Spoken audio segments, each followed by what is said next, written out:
রাতে শেষ হচ্ছে চাকসু নির্বাচনের প্রচারণা। শেষ দিনে সকাল থেকেই পুরো ক্যাম্পাস চষে বেড়ান প্রার্থীরা। চেষ্টা করেন নানা আশ্বাস আর প্রতিশ্রুতিতে ভোটারদের মন জয়ের। এদিকে শেষ দিনে এসে প্রশাসনের বিরুদ্ধে আচরণবিধি নিয়ে, প্রশাসনের নিষ্ক্রিয়তা নিয়ে প্রশ্ন তুলে সংবাদ সম্মেলন করেছে ছাত্র শিবির। রাত থেকেই ক্যাম্পাসে নিরাপত্তা নিশ্চিতে মাঠে নামছে 1200 আইন শৃঙ্খলা বাহিনীর সদস্য। শেষ দিনে সকাল থেকে চট্টগ্রাম বিশ্ববিদ্যালয় ক্যাম্পাসের বিভিন্ন পয়েন্টে প্রচারণায় নামেন প্যানেলের সদস্যরা। ভোটারদের আকৃষ্ট করতে দেন নানা প্রতিশ্রুতি। শহীদ মিনার থেকে ঝুপড়ি, হল থেকে বিভিন্ন অনুষদে ইশতেহার নিয়ে ছুটে যান প্রার্থীরা। শেষ দিনে আমরা প্রচারণার যে শেষ প্রহরে আছি, সর্বোচ্চ ভোটারদের দ্বারা যাওয়ার চেষ্টা করছি। আমাদের শিক্ষার্থীদের মধ্যে একটা রাজনৈতিক যে একটা সচেতনতা, এটা বৃদ্ধি পাচ্ছে।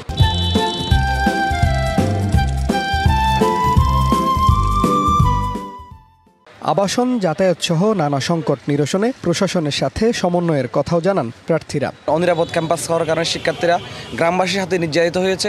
আমরা যদি নির্বাচিত হই, আমাদের মৌলিক কাজের একটি হবে সন্ত্রাসীদের গ্রেফতার করে আইন আওতা নিয়ে আসা, যাতে আগামী দিনে কোনো সন্ত্রাসী আমাদের শিক্ষার্থী ভাই বোনদের উপর হাত তুলতে চিন্তাও না করে। ছাত্র শিবির ও ছাত্রদল সমর্থিত প্যানেলের বাইরেও নির্বাচনে লড়ছে অন্তত 13টি প্যানেল। এদিকে দুপুরে আচরণবিধি লঙ্ঘন নিয়ে প্রশাসনের নিষ্ক্রিয়তা, নির্বাচনের দিন ইমার্জেন্সি রেসপন্স টিম গঠন সহ নানা দাবিতে সংবাদ সম্মেলন করে ছাত্র শিবির। এখন পর্যন্ত নির্বাচন কমিশন সেই ধরনের ভূমিকা পালন করতে পারে নাই বিধায় প্রার্থীরা একের পর এক আচরণবিধি থেকে শুরু করে বিভিন্ন ঘটনার সাথে জড়িয়ে যাচ্ছে। নির্বাচনের সার্বিক পরিবেশ সুষ্ঠু রাখতে রাত থেকেই মাঠে নামছে আইন শৃঙ্খলা বাহিনীর 1200 সদস্য।